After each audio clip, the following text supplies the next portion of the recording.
dia a todos e a todas, sejam muito bem-vindos, bem-vindas ao segundo dia do Encontro Gaúcho de Agropecuária Regenerativa. Queremos iniciar esta manhã reforçando nosso agradecimento aqui aos parceiros que tornam este evento possível. Esse é um evento realizado pelo GAS, com apoio do SEBRAE, UPF, Unigi, Emater e IBA, e patrocínio da RBio, SLC Máquinas Jondir, Sicredi, Biopirol, Agricom, Inocular, Solúbio e Adubasul. Para dar as boas-vindas amanhã desse segundo dia de evento, eu convido para subir ao palco aqui o coordenador do SEBRAE Agronegócio, André Bordignon. Alô, aí. Olá pessoal, muito bom dia a todos. Que é um privilégio estar aqui hoje com vocês, acompanhando um pouco desse evento, esse evento bárbaro que começou ontem, hoje é o segundo dia. Pena que não pude estar aqui, mas já conversando agora pela manhã ali, já vi que ontem foi um dia muito proveitoso. Bom, aqui eu quero agradecer também aos demais apoiadores, principalmente aqui ao Sicredi, que é um dos patrocinadores do evento, parabenizar por esse excelente espaço aqui que a gente está tendo aqui, é um espaço bárbaro aqui para Ijuí e para a região, aqui poder contar com um local como esse. Então, muito obrigado aos apoiadores e patrocinadores. Bom, quero dar as boas-vindas a vocês, dizer que essa é uma ação aqui por parte do SEBRAE, um projeto que a gente está montando e estruturando, aí sempre pensando em integração lavoura-pecuária, e nós somos uma instituição de desenvolvimento e apoio ao empreendedor, então nós estamos aqui atuando neste papel, apoiando os empreendedores, os produtores rurais aí a desenvolverem as suas ideias. Eu acho que é isso que a gente precisa, esse entendimento onde as empresas e instituições têm que apoiar na raiz aqueles empreendedores que estão buscando algo, sim, para melhorar o seu negócio. E acho que isso aqui que a gente está vendo aqui hoje, essa mobilização de pessoas buscando algo diferente, conhecimento e tal, isso aqui é bárbaro, é o que nos traz a raiz do que a gente busca, sim, na essência de pensar e desenvolver ações para melhorar e desenvolver as empresas e os negócios de vocês. Então, parabéns a vocês que estão aqui, parabéns aí a todo mundo que está participando e está fazendo a diferença na propriedade rural, que eu acho que é isso que a gente busca. Então, aqui esse projeto iniciou ainda com a Heloísa, que teve todo esse trabalho aí ao longo de vários anos aí com a gente na região, acompanhando, e agora está sendo tocado pela Gabriela. Então aqui eu estou só representando um pouco aí as pessoas aqui da região, aqui nesse espaço, mas quero desejar a vocês aí um ótimo dia, um ótimo segundo dia de trabalho. A gente tem palestras aí maravilhosas pela frente, aí tem algumas aí que a gente já conhece, algumas pessoas aí que vão falar aqui, que vão trazer cases fantásticos e que são inspiradores. Eu acho que é isso que a gente precisa olhar para aqueles casos que estão dando certo, que estão fazendo, e a gente buscar trazer isso para dentro da nossa propriedade e fazer do nosso jeito. Que não existe um modelo certo, e é isso aqui que está todo mundo entendendo. Não existe um modelo padrão, não existe um jeito certo, existe o jeito que a gente vai buscar fazer no nosso modelo, entendendo como que é a nossa propriedade, como que é a nossa realidade, como que é o nosso perfil de empreendedor. E é isso que faz a diferença. Então, mais uma vez, um bom dia a todos, um bom evento. Obrigado. Antes de iniciarmos aqui a programação desta manhã, queremos também saudar autoridades e lideranças presentes de toda a região que desde ontem prestigiam aqui esse importante evento que honra a região noroeste do estado do Rio Grande do Sul, acontecendo aqui em Ijuí. Vamos dar início à programação chamando agora a transição para a agricultura tropical regenerativa, estratégias para os primeiros passos do painel que acontece nesse momento. Para abrir a programação técnica de hoje, teremos esse painel aqui para a agricultura tropical regenerativa. Convidamos os palestrantes Daniel Moll, Marti Simeon Vancer e Marcelo Chiapeta para conduzirem este momento. Daniel Moll é engenheiro agrônomo e sócio da Sinobio, especialista em agricultura regenerativa, homeopatia, na agropecuária e bioinsumos. Marti Simeon Vancer é agricultor e pecuarista com 35 anos de experiência em manejos sustentáveis e regenerativos do solo. E Marcelo Chiappetta é produtor agrícola e engenheiro agrônomo, com habilidade em gestão agrícola e desenvolvimento de estratégias para a agricultura regenerativa e sustentável. De imediato, eu passo a palavra para o Marcelo Chiappetta conduzir esse painel.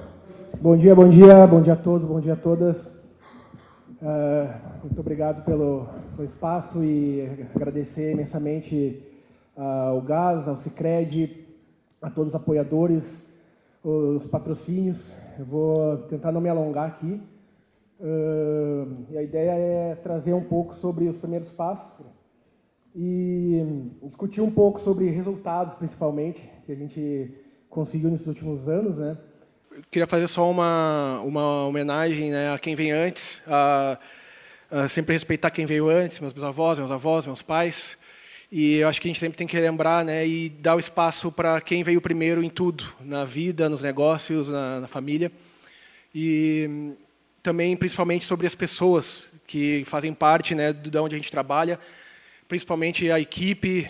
Sem equipe, sem pessoas, a gente ouve muitas vezes que a gente tem hoje, enfrenta um problema, né, de pessoas, né, mas a gente busca acreditar que as pessoas são a solução, e a gente não consegue fazer nenhum trabalho sem as pessoas, né, e é fundamental que a gente consiga entender como dar os primeiros passos dentro de uma equipe, né. E eu agradeço imensamente todos que já trabalharam conosco nas últimas décadas, e todos os fornecedores, né, daqui de Juí, as revendas, todas as pessoas que nos apoiam, né, com entrega de insumos e tudo mais, né. A gente sabe que não é fácil a vida rural, a vida no campo. Então, eu gostaria só de fazer essa menção, né, sobre equipe e pessoas. E também, dentro dos primeiros passos para uma agricultura eficiente, regenerativa, sustentável, né? O que nos move, né? Me faz lembrar do professor Paulo Carvalho, quando ele falava que, olha, isso aí, tudo que vocês estão fazendo já existe. É a agroecologia, vocês estão só tirando o vinho do garrafão e botando em outra garrafa. Sim, estamos sim, professor, mas hoje a gente está buscando entender melhor e tirar aquele preconceito que a gente tinha antigamente, né? Eu, pelo menos, tinha quando era estudante de agronomia, das matérias lá de agroecologia, né, que tinham um viés político e não técnico, né, e não agronômico, né. Então, isso me fez um agrônomo com uma visão um pouco fechada e que demorou para abrir, né, em termos de técnicas, né, e a gente aceitar diferentes técnicas e se mover, né. E para se mover, eu vejo também que a gente tem que se apaixonar pelo caminho, pelo percurso, se apaixonar pelos problemas. E, para isso, a gente tem que buscar inspirações. As inspirações, cada um tem as suas, e a gente busca, né, sempre ter espiritualidade, ter fé, acreditar em Deus. E muitas das inspirações vêm de outros agricultores que a gente visita, vêm de professores, pesquisadores. E aí uma grande inspiração para mim, né, é o seu Luiz, meu pai, que sempre deu apoio, sempre abriu, né, espaço para a gente poder, em casa, né, eu e o Gustavo, meu irmão, trabalhar, botar em prática técnicas, né, que a gente, quando é jovem, se volta para casa para trabalhar com a família, independente se é em propriedade rural, né, em qualquer negócio, a gente volta com muita gana de fazer acontecer, de querer trabalhar, de querer botar em prática a coisa que a gente aprendeu. E muitas vezes, se não se tem espaço, a gente não consegue fazer isso, né? Então, foi uma grande inspiração. E aí, dentro dessas inspirações, a gente teve a oportunidade, o seu Luiz sempre nos deu muita oportunidade para aprender, para viajar. Viajamos para vários lugares do mundo, mas foi aqui, no Brasil, que a gente teve a oportunidade, pelo GAS, que é uma das principais inspirações dentro desse meio, né, de conversas de galpão, né, aqui é o Valtênio, lá em Mineiros, né, quando a gente conheceu o GAS, né, foi um colega que, não sei se ele está aqui, o Eduardo Friedrich, que falou, tem um grupo lá no Brasil que fala sobre isso e tal, né, eu nunca tinha ouvido falar, já tinha ido viajar para vários lugares, né, fora do Brasil, e a gente estava recém começando a montar as peças, né, do que é um sistema que pode transformar a agricultura, que pode trazer melhores resultados, né? Então, fica aqui uma grande inspiração. E dentro disso, do gás, a gente via que o foco era a biologia, a agricultura dentro da biologia, né, a vida no sistema. E a gente, como recém-formado, talvez, alguns já tinham uns 7 anos de formado, tinha a cabeça muito voltada para o outro lado do conjunto, né? E a biologia a gente via como afogada, né? Não tinha esperança. Só que, ao mesmo tempo, na lavoura, a gente via muito problema, né? Via muitos problemas de manchas nas lavouras. E, na época, só que a gente ouvia era, não, isso é variedade. A cultivar não é resistente, tem que mudar a cultivar, né? E o problema não era da cultivar, era no solo.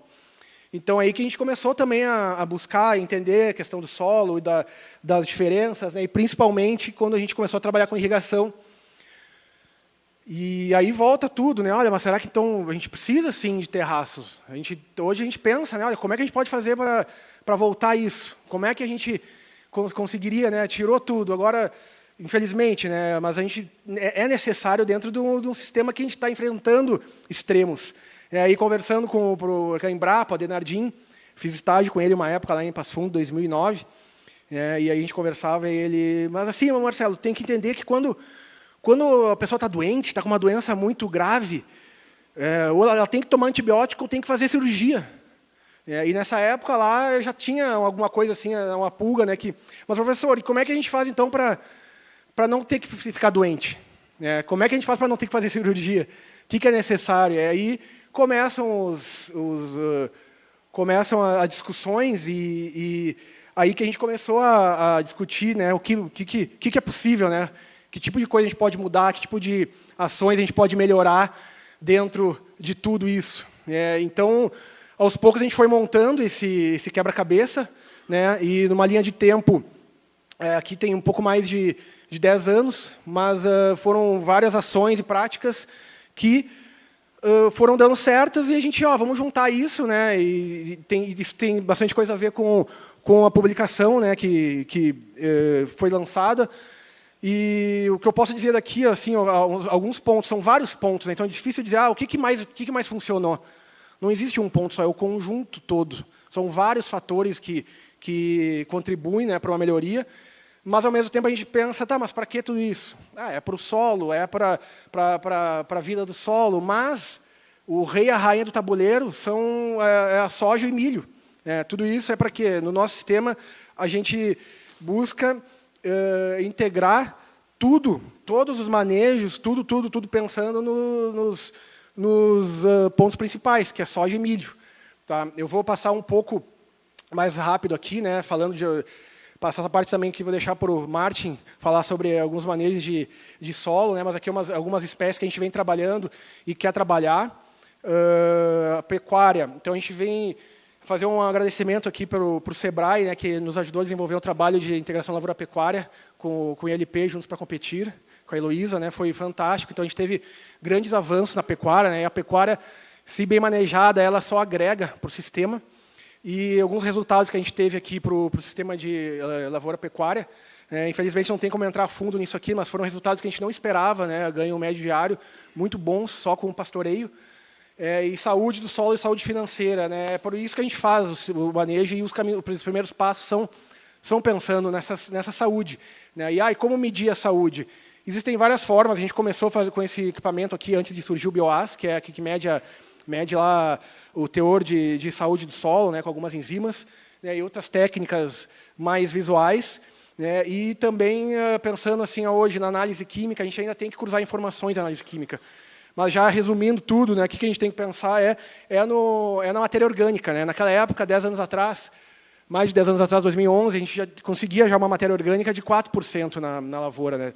E depois, com o tempo, essa mesma lavoura, depois de outros 10 anos, em 2021, ela estava... Aqui já é jogado lá no ChatGPT, trabalhando as análises, né? A gente fazia aquela análise de precisão, que hoje acaba nem fazendo mais, faz o mais ponderada, né? Mas é uma construção constante. A matéria orgânica do solo é um dos focos principais dentro do todo, né? A gente sabe que tem elementos traços, precisa melhorar, tem vários pontos, né? Mas ela vai diminuindo. Se não faz um trabalho contínuo de sanduíche do sistema, né, de plantar planta de cobertura e cobertura, ela vai queimando, né? Então, não está passando direito aqui.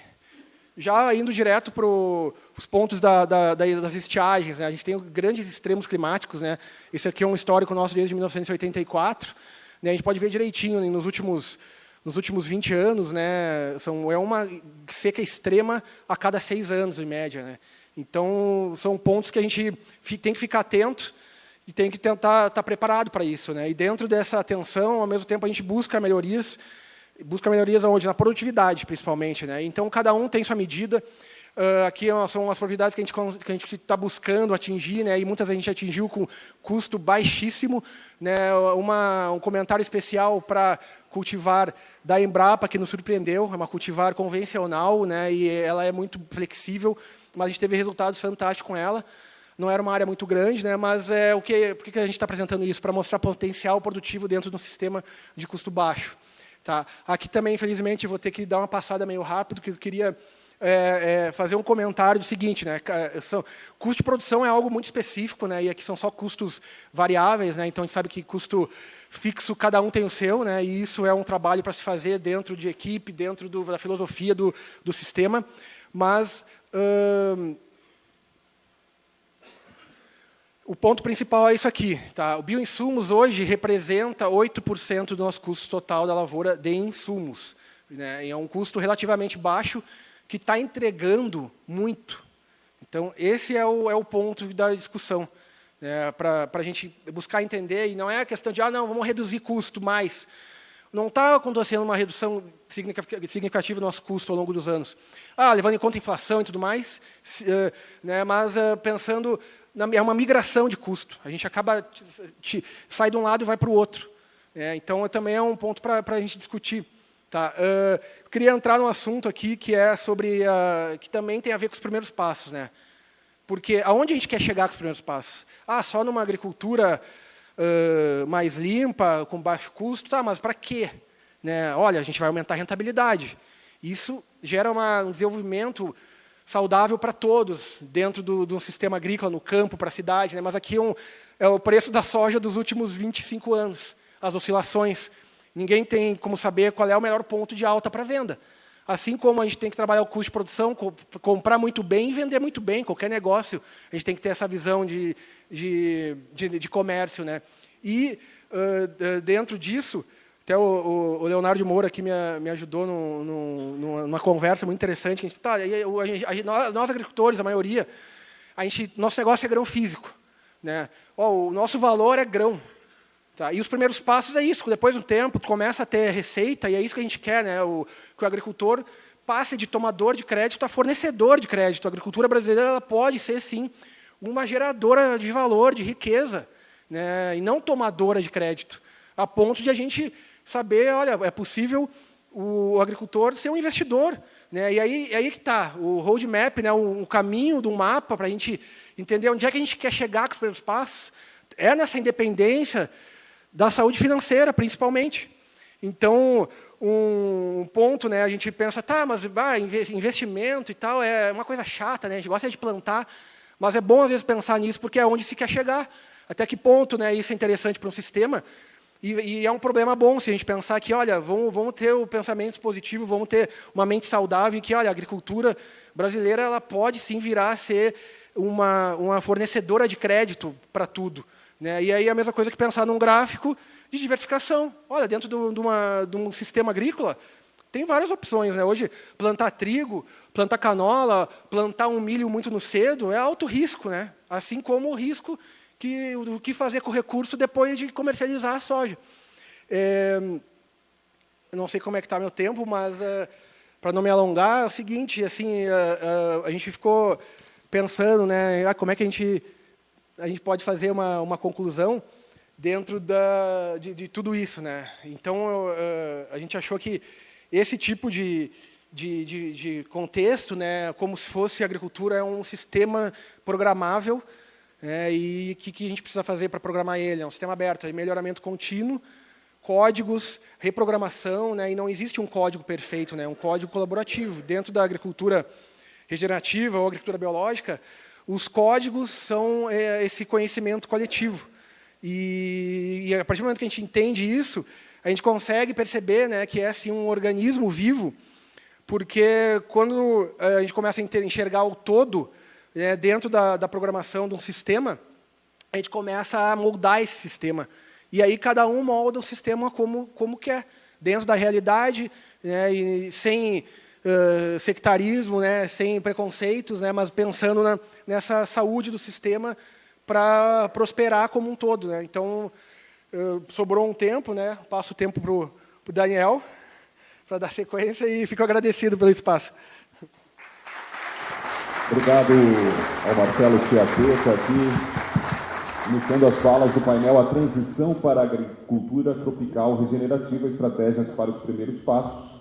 Como disse o Marcelo, agora a palavra é de Daniel Moll, engenheiro agrônomo e sócio da Sinobio, especialista em agricultura regenerativa, homeopatia na agropecuária e insumos. Só fazer uma correção, é SyncBio. SyncBio. Sync de sincronismo. Bom dia, gente. Tudo bem? Eu tenho uma palestra para 1h30, vamos ver se eu consigo em 40, tá?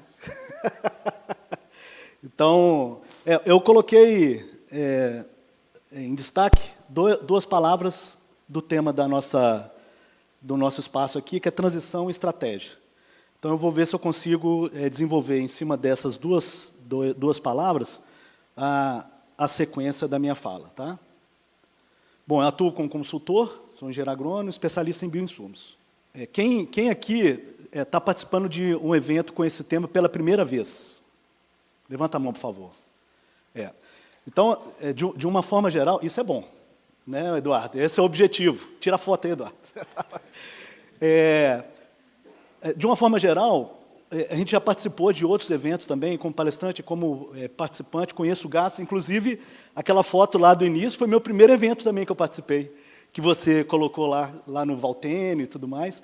Eu cheguei, eu não sabia nem onde que era Mineiros, embora eu fosse mineiro, né, eu sou mineiro, mas não sabia nem que existia Mineiros e muito menos onde que era. Eu só fiz a inscrição depois que eu fui ver a roubada que eu tinha, né, porque não sabia nem como chegar, arrumei uma carona, deu certo. E foi muito bom a minha participação nesse primeiro evento, porque eu comecei a ver que a agricultura, como o professor comentou, que a agroecologia, isso já existe, né? Só que eu não enxergava isso em escala. A forma que a agroecologia estava sendo apresentada, eu não enxergava em escala. E o GAS fez a tradução disso para a escala. Isso, para mim, que foi o impactante desse evento. Então, sim, existe, eu já trabalho com agroecologia desde a faculdade, eu tenho 21 anos de formado, e reforçando, o GAS, a oportunidade desses agricultores que iniciaram o GAS, traduziram para a escala. Então, esse é um ponto de suma importância. E por que eu coloquei aquele senhor lá? Eu nem conheço ele, né? Peguei na internet, mas essa imagem é justamente que eu imaginei, falei assim, ele pensando no campo, e eu acredito que o pensamento dele foi assim, e aí, e agora, né? Para que caminho que eu vou seguir?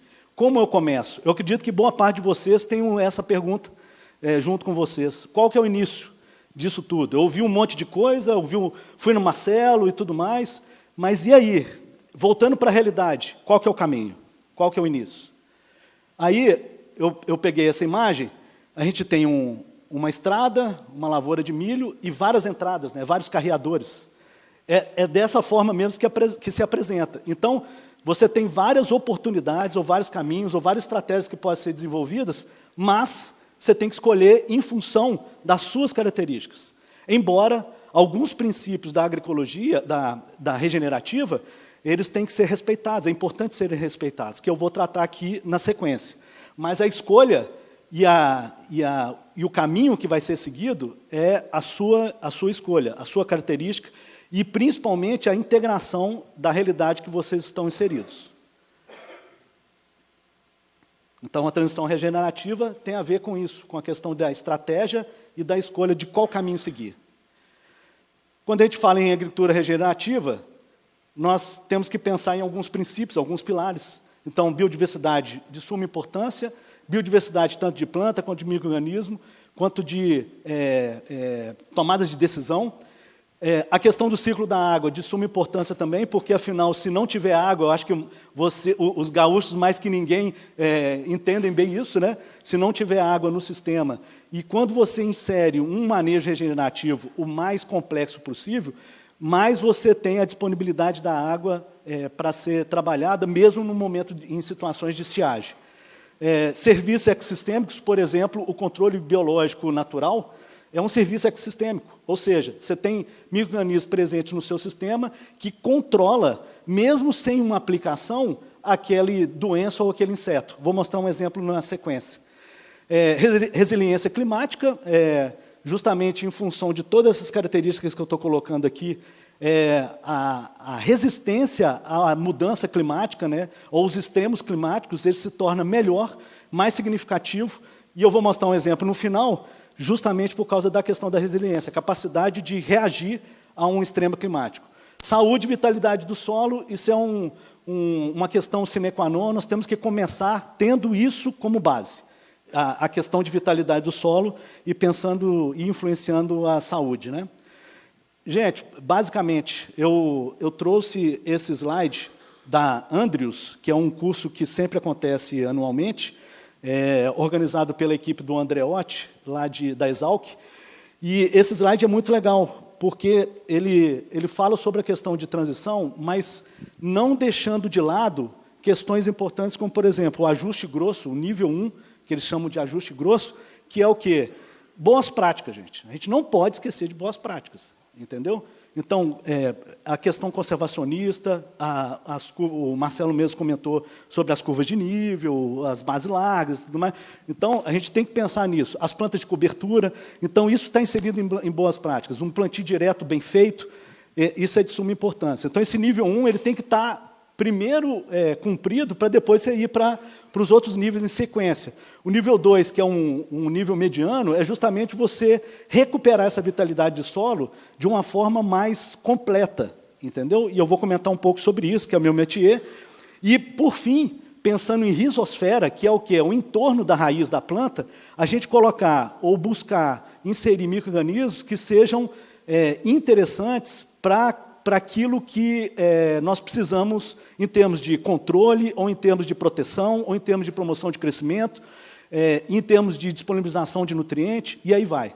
Então, esses níveis eles precisam estar na nossa mente quando a gente vai tomar uma decisão e direcionar o nosso caminho. E aí, como eu começo? Primeiro com o diagnóstico, eu tenho que entender o que está acontecendo. Qual que é o meu ponto de partida? Entendeu? Então, eu como consultor, essa é a primeira coisa que eu vou buscar. Entender e conhecer o sistema daquele produtor que a gente está trabalhando junto, e isso é uma parceria, não adianta que eu não vou chegar lá e falar o que deve ser feito, nós vamos fazer uma investigação e nós vamos entender isso para direcionar o nosso caminho. Então, um bom diagnóstico, em função do diagnóstico e a nossa interpretação, nós montamos um plano bem traçado, de uma forma que a gente consiga orientar o melhor e o menor trajeto. Quando eu falo isso, se a gente está pensando em transição, nós temos 3 aviões que saíram de um ponto de partida e a gente tem que ter bem definido o nosso ponto de chegada. Ou o melhor definido possível, porque, senão, a nossa trajetória ela vai ser o mais tortuosa possível para a gente alcançar aquele ponto. Então, essa definição é muito importante. Onde que nós estamos e onde que nós queremos chegar, correto? Bom, aí, pensando em diagnóstico, eu lanço mão de algumas ferramentas, que são de suma importância. Eu lanço mão da metagenômica, lanço mão da análise de solo. A BioAS, gente, é uma ferramenta muito interessante. Metagenômica ainda é proibitivo em termos de valor, mas ela me entrega bastante coisa. Mas se eu não quero lançar a mão dela no meu início, a BioAS é uma boa saída em termos de análise para direcionar se eu tenho uma atividade biológica mínima ou não. Porque ela trabalha com enzimas, análise de enzimas, 2 enzimas basicamente, e a enzima, quem produz, são justamente a atividade biológica. Então, ela direciona isso. E dentro da atividade que eu realizo, da metodologia que eu trabalho diretamente, que eu sou focado e especializei, que é o sistema Soil Food Web, eu trabalho com microscopia. Então, eu coleto o solo, levo para o microscópio e entendo o que está acontecendo lá, quais são as janelas, o que está faltando, e eu busco repor aquelas faltas. E, em função disso, de um bom diagnóstico, a gente interpreta e monta um plano. Qual o caminho que eu vou seguir, e, lógico, nesse plano eu tenho que ter meu objetivo bem traçado. Eu coloquei essa imagem, eu trouxe essa imagem de um curso que eu fiz, inclusive recomendo para vocês, é um curso online, com o primeiro nome dele, o Sá, que é do Plantio Direto, Juca de Sá, que é uma pessoa fantástica, professor aposentado da Federal de Ponta Grossa. Ponta Grossa foi onde começou o plantio direto, propriamente dito, no Brasil, aquela região ali, e ele montou esse curso que chama Agricultura de Carbono. E por que eu fiz esse curso? Justamente porque, para mim, o cerne desse movimento, em termos de agricultura regenerativa, está ligado com o carbono, principalmente. E o que eu trouxe aqui? Eu trouxe, isso é na Fundação Mato Grosso, em que nós temos duas imagens, uma da mata nativa, com uma concentração de carbono de 26,2 gramas por quilo, e aqui a área de pesquisa deles, onde que tem uma rotação básica de soja e mileto. Entendeu? Preparo convencional, tradicional, 9,3 gramas por quilo. E qual que é a diferença da imagem? Por que um solo está escuro, está turvo, entendeu? Está sujo, vamos dizer assim, e por que o outro não? A água está praticamente transparente. É justamente porque você tem partículas ali que estão em dispersão, e porque, se ela está em dispersão, é porque não tem ninguém para colar. E quem que cola? É justamente a matéria orgânica, o carbono. Ok? Então, essa imagem, ela diz muita coisa para a gente, ela ensina muita coisa para a gente. Então, eu vou passar a sequência só para direcionar. Então, basicamente, quando a gente prepara uma área como essa, onde era mata antes, para a gente fazer uma situação de preparo da área para a gente iniciar um movimento, nós temos que alterar a pH, cultivar, fazer um cultivo mais homogêneo possível, de uma forma geral. Então, basicamente, como eu mostrei no exemplo ali, eles trabalham com mileto e soja. Então, esse é o cultivo simples, são duas plantas. Quando a gente tira uma mata, quantas plantas tem? Quantas espécies? Né? O uso de nutrientes solúveis, aplicação de pesticidas, preparo e compactação. Automaticamente, a consequência é a compactação. E isso traz problemas consideráveis e relevantes, que a gente conhece muito bem. O nosso objetivo, principalmente com o manejo regenerativo, é resgatar o que acontece aqui e trazer para as nossas áreas de produção. Então, a natureza nos ensina muito, e a questão toda é a gente aprender com ela e buscar transferir essas informações, esses ensinamentos, para as nossas áreas de produção. Bom, ponto de partida, que é a pergunta principal. O alicerce da regeneração é o solo, e principalmente a revitalização do solo e a busca do resgate do carbono, como eu comentei. E quando a gente pensa em solo, a gente tem que pensar o solo de uma forma sistêmica. Quando eu falo sistema, é a soma das partes que compõem esse solo. E, basicamente, as partes são planta, minerais e organismos. Tá? Como o Marcelo mesmo comentou, a gente tem que pensar no tripé, que é justamente a parte de química, física e biológica. Esse é o tripé básico para a gente iniciar um bom trabalho. E, pensando na planta, em termos de manejo sistêmico, a planta como fornecedor de carbono. A gente tem que pensar, gente, que a planta, qual que é a função dela? É captar luz, transformar isso através das fotossíntese com água e nutriente em matéria orgânica, em material orgânico, em biomassa, e essa biomassa é que faz o processo de ciclagem dentro do nosso sistema. Entende? Ontem, não sei se foi o Lindomar, que falou-se de 15 toneladas de matéria orgânica, basicamente, para um bom manejo ao longo do tempo, justamente uma média saudável, né? Entendeu? Então, ele não falou isso à toa. Por quê? Porque quando a gente vai numa mata, se produz por ano de 35, em média, 35 toneladas de matéria seca por ano. E é por isso que ela tem uma condição de manutenção ao longo do tempo, de saúde, de crescimento, de evolução, básico. E aí, quanto que nós estamos fazendo hoje por ano nas nossas áreas? A primeira pergunta é balanço de carbono. Essa é o nosso foco como indicador, como manejo. E quando a gente pensa em carbono, a planta, quando ela faz fotossíntese, uma das coisas que ela promove na fotossíntese é a produção de açúcar e alguns compostos simples. Ok? Esses compostos, eles têm o objetivo de fazer raiz, fazer parte aérea e promover a exudação, que é a liberação desse composto na raiz, e não é à toa, isso não é de graça, gente. Eles estão colocando ali justamente para atrair micro-organismo. E aí vem a história da rizosfera. A rizosfera nada mais é do que esse entorno da raiz, que tem de 2 a 3 milímetros aproximadamente. Ali nós temos um boom de micro-organismo, um movimento grande de micro-organismo. Aí eu quero que vocês... Aqui são os compostos, não precisa ler todos, né, mas aminoácidos, ácidos orgânicos, carboidratos, os açúcares simples, enzimas. E eu quero que vocês observem essa imagem aqui da direita. Nós temos 3 espécies de milho e uma beterraba, uma espécie de beterraba. A coloração são grupos de micro-organismos, são comunidades de micro-organismos. Cada uma das cores ali representa uma comunidade de micro-organismos. Vocês estão vendo que dentro do milho, da espécie milho, nós temos variação em termos de variedades, de composição biológica. Fantástico isso, né? E é isso que o GAS tem buscado dar atenção, que é justamente o quê? Nós precisamos trabalhar com variedades que estejam adaptadas ou que coevoluam com o manejo que nós estamos fazendo, por causa dessa relação aqui. Entendeu? Principalmente. Então, a questão genética é de suma importância. Opa, deixa eu voltar. Ali tem uma... Eu quero que vocês observem. Então, tem uma cultura de trigo, do lado esquerdo, rizosfera, do lado direito, solo.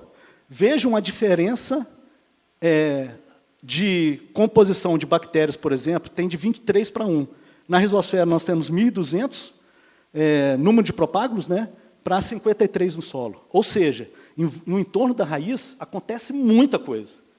Então, vocês lembram que eu coloquei no ajuste fino? Essa questão do ajuste fino, de como que a planta interage com o micro-organismo, é de suma importância para a saúde, desenvolvimento, crescimento, disponibilização de nutrientes, dentre outras coisas. É por isso que a planta dá comida para a biologia, para eles trabalharem juntos. Ok? A planta não anda, mas a biologia consegue se deslocar.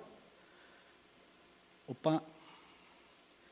E, de qualquer forma, quando a gente pensa em manejo de sistemas, a gente pensa em diversidade. Quanto maior a diversidade em cima, maior a diversidade embaixo. E vice-versa. Quanto maior a diversidade embaixo, influencia na diversidade de cima. Entendeu? Da planta interagindo com o micro-organismo. Rapaz, esse negócio aqui não é fácil, não. E aí, o que a gente faz? Marcelo mostrou um número de espécies que ele trabalha lá na propriedade dele. É justamente buscar a diversidade de plantas que interfere diretamente na diversidade de biologia, e é um ganha-ganha. Correto, Marcelo? Se cada uma das plantas ali tem sistema articular diferente, e cada uma libera uma composição de compostos diferente no solo, de exudatos, automaticamente você está diversificando também essa biologia. Correto?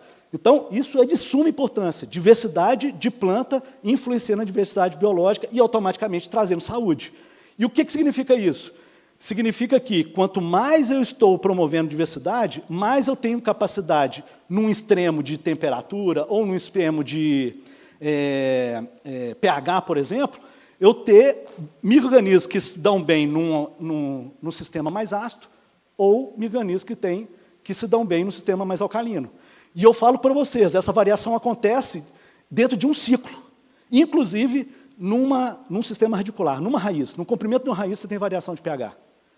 E aí, o que acontece? A planta ela tem uma interação com a biologia que pode modular isso, alterar o pH ao longo da raiz. Correto? Mas depende de diversidade. Né? E aí, aqui são imagens em propriedades que eu atendo, principalmente ali na região onde estou, que é no sudoeste de Goiás, que a gente tem buscado fazer isso, e eu coloco para você, gente, aqui parece muito lindo, né? Mas não é fácil você fazer alguns controles. Por exemplo, nós temos no meio do milho plantas de folha larga. E aí nós temos alguns detalhes, algum jogo de cintura, porque se a gente errar na dose, por exemplo, de um herbicida para travar, nós matamos a planta, correto? E a gente perde aquele investimento que a gente está fazendo, principalmente em sistemas. Então, aqui nós temos suma importância, viu, pessoal? A gente montar dentro desse planejamento uma rotação diária para descanso. Então, é o quê? Tirar a cultura comercial, é lógico, depende de uma série de questões, principalmente tamanho de área, dentre outras coisas, tirar a cultura comercial e inserir culturas que fazem esse processo de reciclagem, de resetar o sistema. E dentro dessa cultura ali, que você vai fazer a inoculação, principalmente de micro-organismos, para você resgatar e inocular essa biologia. Então, nós temos aqui um mix de planta, na esquerda. Aqui nós temos um consórcio de um mix de planta também com milho. E o que a gente notou? A primeira coisa que vem na cabeça, mas esse consórcio vai tirar minha produtividade. E aí, lógico, né, para a gente começar a trabalhar isso, nas áreas, o que nós fizemos? Comparamos áreas com a INSEM e as diferenças, em termos de diferença de produtividade, que aconteceram, foram insignificantes. De 3 a, no máximo, 5 sacos. Estou falando em milho, viu, gente? Então, não foi relativo, mas quando eu falo não foi significante, porque quando eu vejo a soja que produz nessas áreas que nós fizemos esse consórcio, ele entrega muito mais. Porque o nosso foco lá é justamente produzir soja, que é o que, vamos dizer, paga a conta. Embora milho está pagando a conta tranquilo, nesse manejo que nós estamos tendo lá. Então, aqui eu estou mostrando as plantas. Aqui nós temos 5 espécies, né? As crotalárias, tem o trigo morisco, nós temos o sorgo e o milheto. Tá? E a braquiária também está presente. Ela dá uma sequência. Aqui é uma das propriedades do Sandro Rentes, fazenda São Leopoldo, em que ele sempre deixa aproximadamente 20% a 25% de toda a área dele nesse processo de rotação, justamente para fazer o que deve ser feito em termos de presença de raízes e micro-organismos. Função de fertilidade através de polinizadores, a gente tem trabalhado muito forte com isso. Ontem, falando na questão da compostagem, eu observei que não necessariamente só trabalha com composto. Se a análise de solo, principalmente a análise de tecido, que é a análise de folha, a gente observar que está tendo uma perda em termos de fertilidade e, lógico, de produtividade, nós fazemos a complementação, sim, com adubo solúvel. Então, nós não somos xiita, tá bom?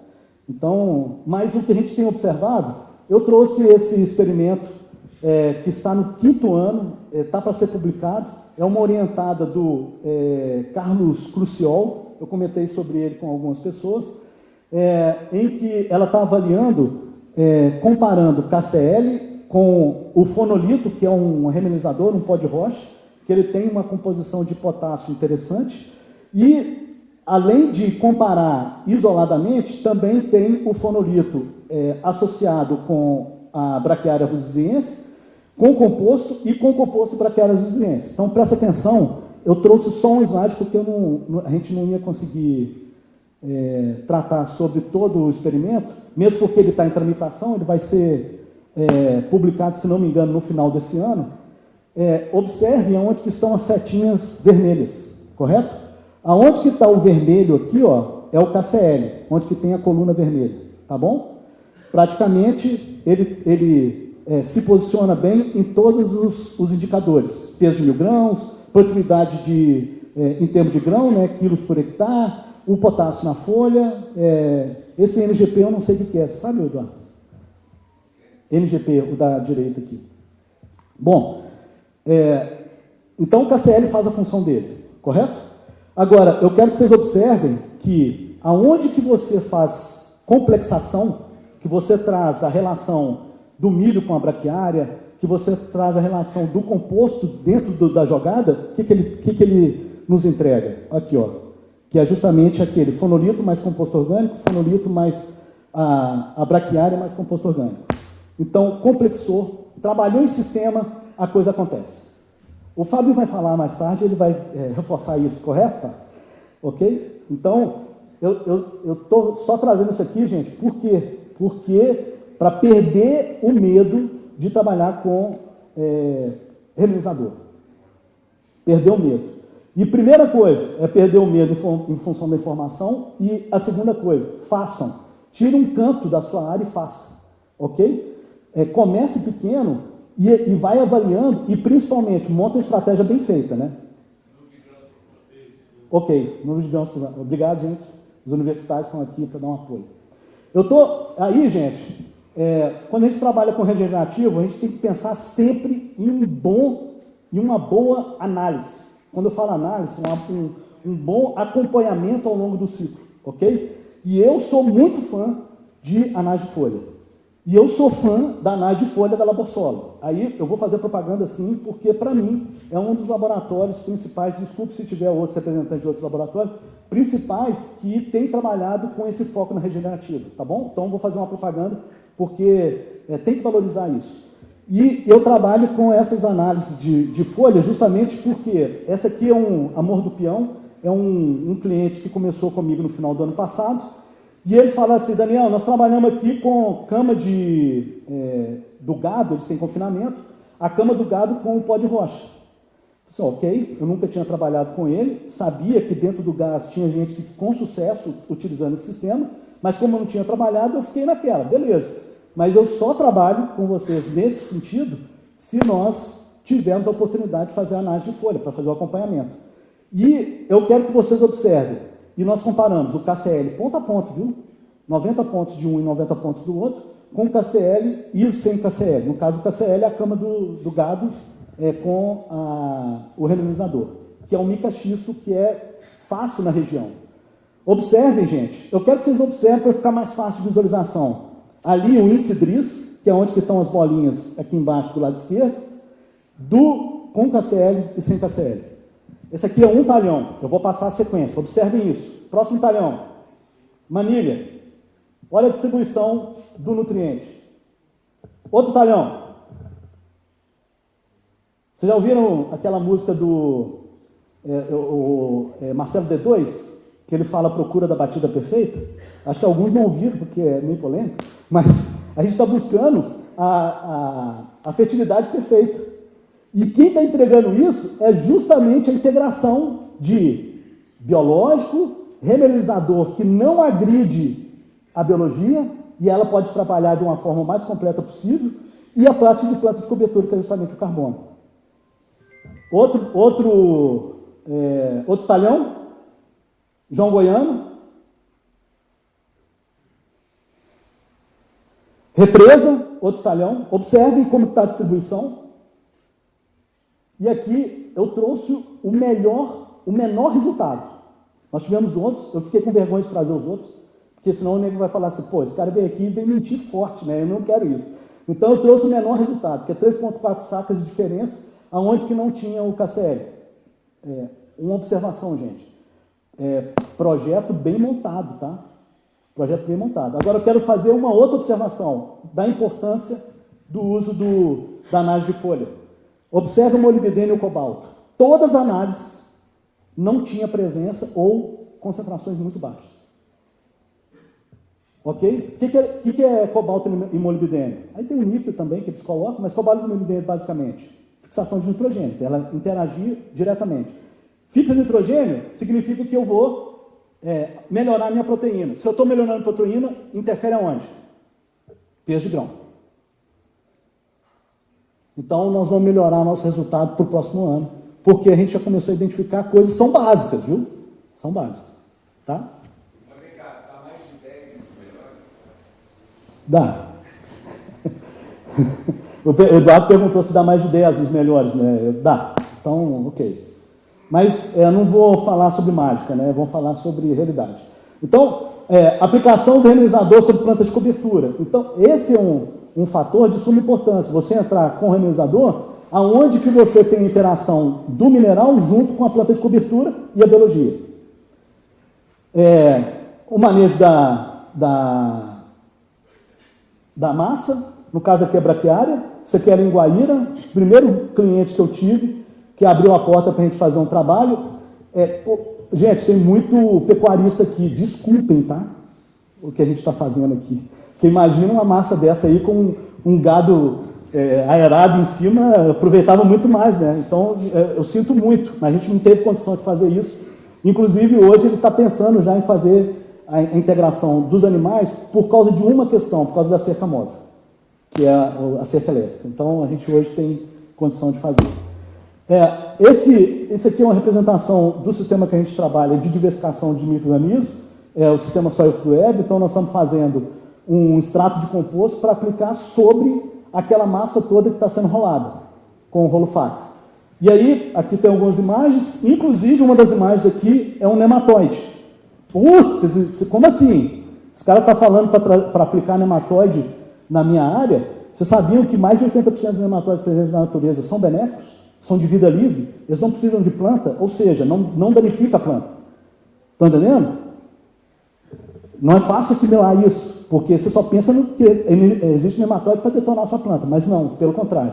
Tá bom? Então, tem nematóide que come bactéria, que come fungo e transforma isso em nutriente. Ali a aplicação do extrato sobre as plantas posterior à rolagem, e aí nós estamos fazendo o quê? Inoculando a biologia diversa. Tá bom? Aqui já é a planta já no ponto de fazer a dessecação. E aí, bom, eu já tinha muitos slides, então não coloquei a consequência. Observação, essa área, depois de 8 anos de arrendamento, foi o melhor resultado dela naquele ano, em função do trabalho que foi feito. Tá? E nós trabalhamos só com pó de rocha para remineralizar, e só o fato de entrar com essa interação, pó de rocha, planta de cobertura e micro-organismo, ele saiu de 17 ppm de fósforo na análise, foi para 35 em 3 meses. Mas por quê? Porque disponibilizou o fósforo que já estava lá. Tá?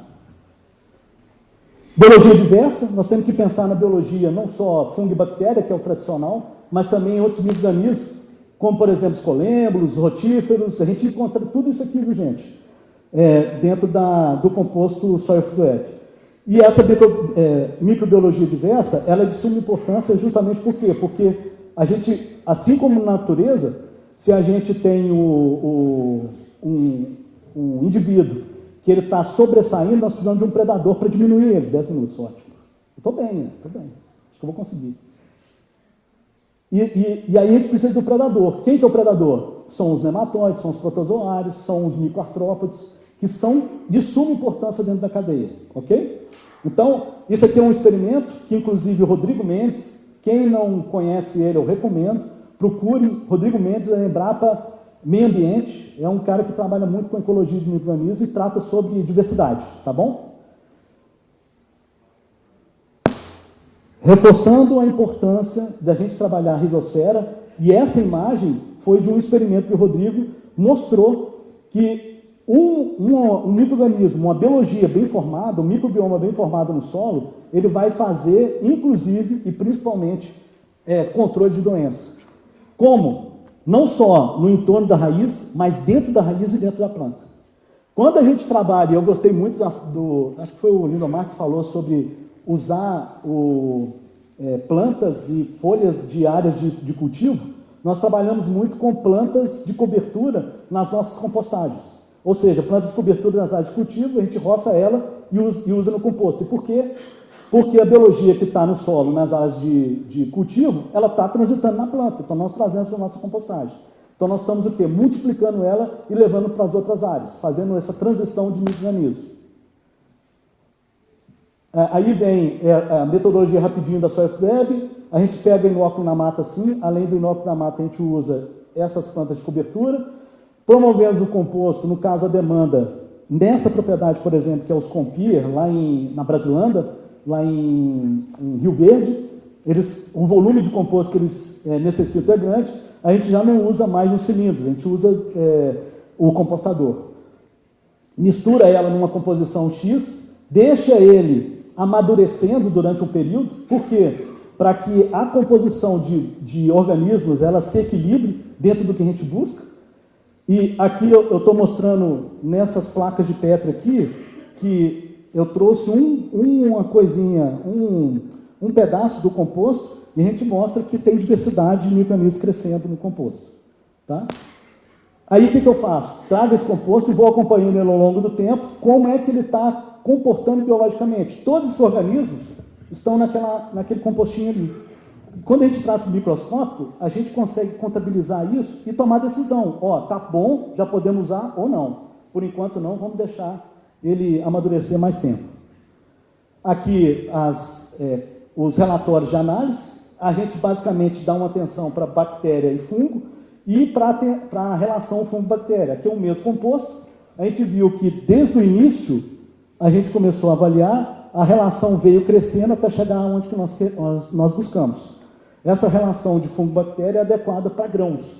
E aí nós vamos buscar, por exemplo, com a planta perene, que é a laranja, por exemplo, que eu estou trabalhando, uma relação mais ampla, né? Uma relação maior, mais fungo do que bactéria.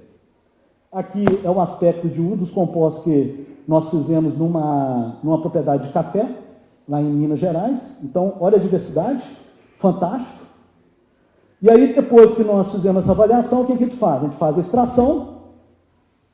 Opa, tinha um videozinho ali. Tinha. E, reforçando, o que nós observamos é justamente isso. Diversidade. Vocês já ouviram falar de protozoário? Protozoário come bactéria. Aquelas bolinhas que estão dentro daquele protozoário que chama ameba testada, um protozoário fácil da gente achar dentro dos compostos web, aquilo ali é um vacúolo rico em nitrogênio. Ele está pronto para ser liberado no sistema e quando é liberado no sistema, a planta absorve aquilo de graça. Na verdade, de graça não, porque ela está liberando exudato na raiz e está trazendo a biologia para próximo, né? Então, são todos os organismos que nós observamos. Inclusive, o nematóide, aquele nematóide ali é comedor de fungo, tá? Inclusive, fungo maléfico. Pensando em biologia, nós também complementamos, a professora Marcela falou sobre os isolados, complementamos com isolados, tá? Aqui, só um destaque, esse bioreator da Indocopil aqui, junto com o Jefferson da Semiotrop, e a gente multiplica micro-organismo aqui para dar um tombo nesse micro-organismo, aumentando o volume dele para levar para os reatores maiores, ok? Então a gente faz um pré-inóculo, um pré-cultivo. Então a regeneração na prática, fazenda Rio Verdinho, lá é considerado pequeno, 130 hectares, não sei para vocês aqui, mas ali é uma região, é uma propriedade pequena que o Cláudio faz chover. E o legal é que a gente consegue comparar com o entorno, porque quase todos são parentes dele. Então, ele tem a febre do resultado dele em função do resultado dos parentes. E dá bom, viu, gente? As práticas que ele faz, então, reminizador, silicate de potássio e fósforo, cama de frango compostado. Consórcio de plantas de cobertura, ele trabalha com isso, principalmente com a braquiária, mas já utilizou outras espécies. E manejo biológico com sólido fluido e organismos isolados. Então, está aí o Cláudio, a gente fazendo... como a área é pequena, a gente pode fazer nos cilindros, tá entendendo? Que é esse sistema de compostagem. Aqui, uma imagem fantástica. Eu falei com vocês sobre, acho que foi com vocês, de usar o biodinâmico, né, no composto. Isso aqui é consequência da biodinâmica. Então, resultado, a gente observou em termos de atividade biológica muito mais. Então, é bem interessante. O Cláudio está indo para o 5º ano sem tratamento de semente. Tá? Ele trabalha com semente branca, sem tratamento químico, viu, gente? E trabalha com um tratamento de semente interessante, simples. O tratador dele, ele resgatou um que já estava lá no canto, lá, que ninguém queria, e aí ele resgatou, então ele está utilizando o tratamento de semente com a pasta de composto e outros componentes, né? Bradisóbio, azospirilo, basicamente. E aqui, gente, mas e stand? Isso forma bem, não sei o quê, o que vocês acham? Né? Eu acho que a imagem mostra isso, né? E aí, observem, gente, olha como é que está aquela raiz, ela é maior do que a parte aérea, do lado esquerdo. E isso a gente observa tanto para milho, tanto para soja quanto para milho, tá? Atividade biológica, então, no solo, a gente consegue observar ali os micélios formando, fazendo construção de solo, ok? Permitindo enraizamento, aprofundamento da raiz e atividade biológica considerável. Estrutura de solo, olha esse solo. Eu acho que dá, solo visual, eu não preciso nem falar o quanto que tem de impedimento em termos de compactação ali, porque ele está bem estruturado. Nós constantemente vamos fazendo monitoramento desse solo em termos biológicos, a gente está vendo o resgate da biologia que está sendo aplicada. E isso aqui é consequência do manejo bem feito. Olhem a nodulação dessa planta aqui da direita. Olha a quantidade de raiz. Ok? Isso aqui é na propriedade do Cláudio. Sanidade da planta. Serviços ecossistêmicos. Bonito, né? A palavra nada mais é do que micro-organismos controlando micro-organismos, outros organismos. Naturalmente. Esse aqui, ó, da lagarta que está ali embaixo ali, ó, é o Metarrhizium riley, é o nome dele, que é um fungo que acontece, que é muito difícil de ser domesticado, e ele acontece naturalmente no sistema.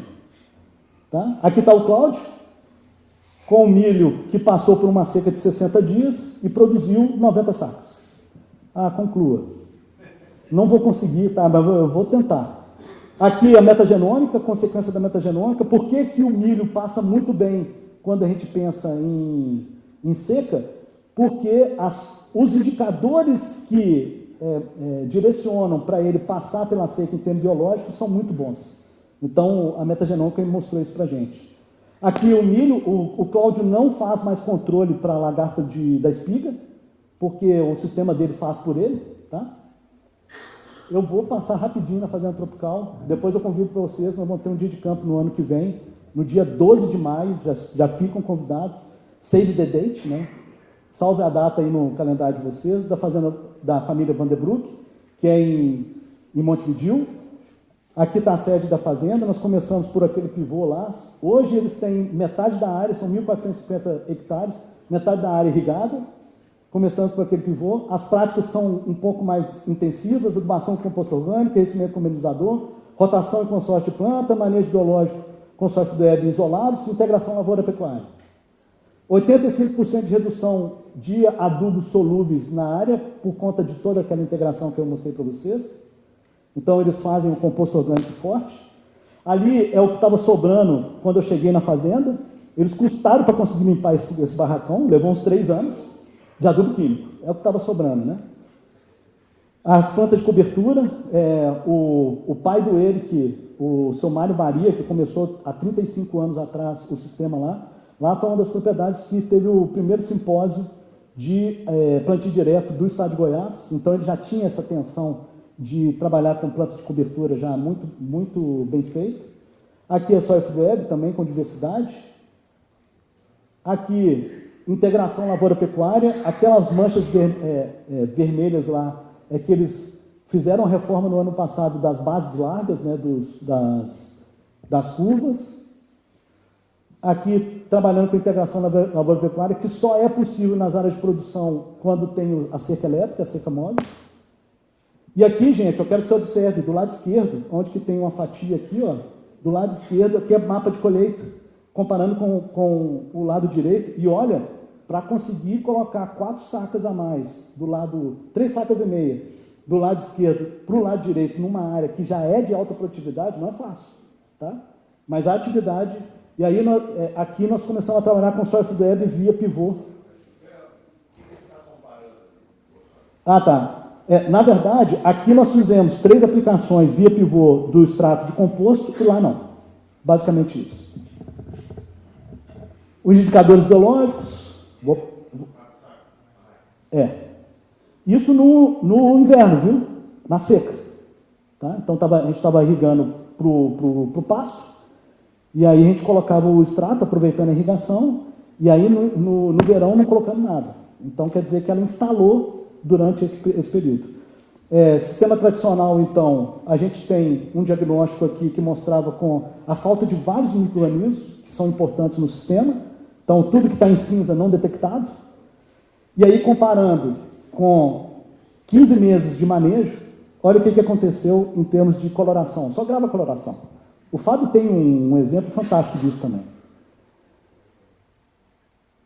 Aqui, então, aumento de níveis de fungo, de controle biológico, bactéria adaptada ao estresse, bactéria promotor de crescimento. Aqui são imagens, olha que lindo, né? Fantástico.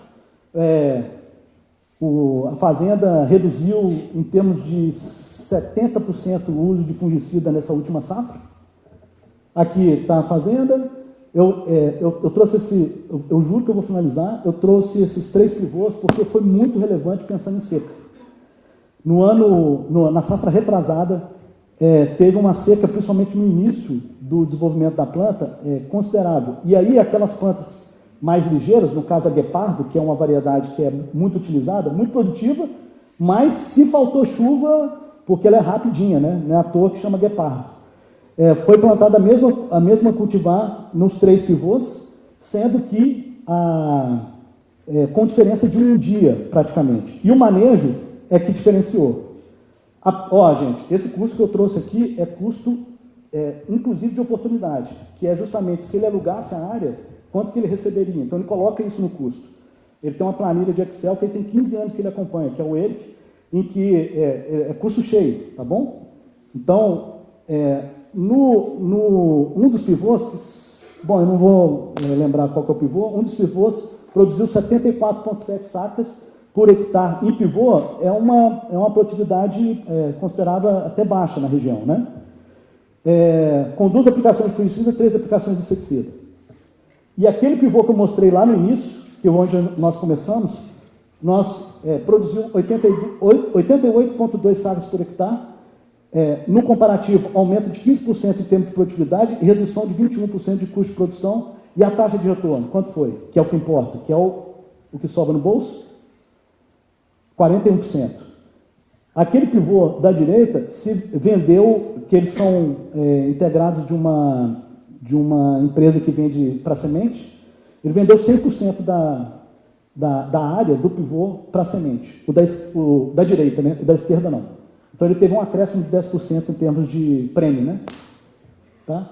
Gente, apontem suas câmeras para cá. Aqui é onde vocês conseguem entrar lá nas redes sociais para encontrar a SyncBio.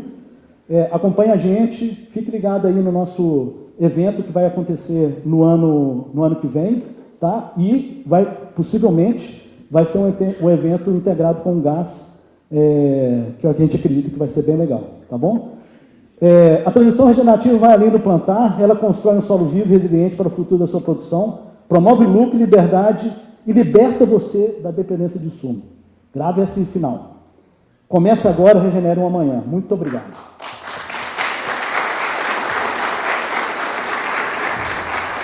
Obrigado ao Daniel Moll, engenheiro agrônomo e sócio da SyncBio, pela explanação, e eu convido de imediato agora o Martin Simeon Vancer, agricultor e pecuarista com 35 anos de experiência em manejos sustentáveis e regenerativos do solo, para fazer também a sua explanação aqui no nosso painel.